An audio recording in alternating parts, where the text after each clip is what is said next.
You know, I love being in the outdoors. I know that sounds funny with me sitting in my lazy boy in my man room recording this video, but it's true. I do love being outside.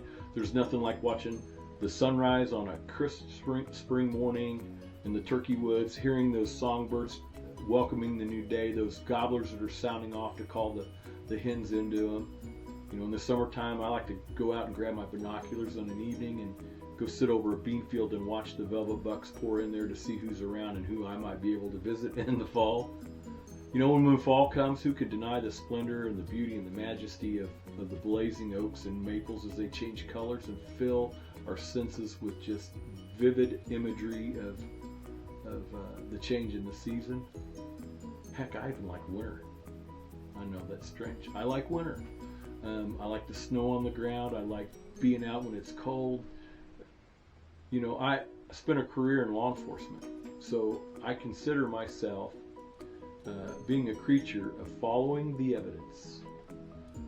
I have a degree in wildlife conservation and a minor in biology, so I've always considered myself to have an analytical or scientific mind. But you know, there's a lot of people smarter than me that deny the existence of a God that loves us, that created all of this.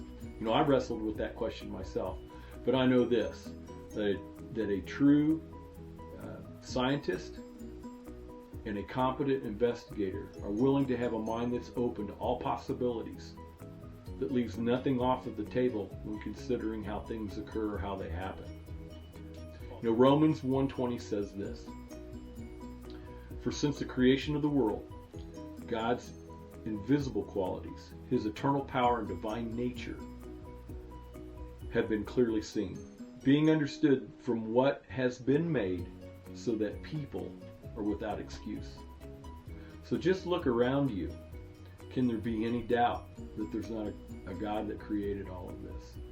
You know, next time you're out in the woods, I would encourage you to pay close attention to those things that you encounter in nature. Just think about how complex and organized these things are, and then ask yourself, could this just randomly happen? You know, you might just encounter the living Creator God and find all of the answers to the questions of life that you've been looking for. So thank you for tuning in to another edition of IHTV's Tree Stand Devotional.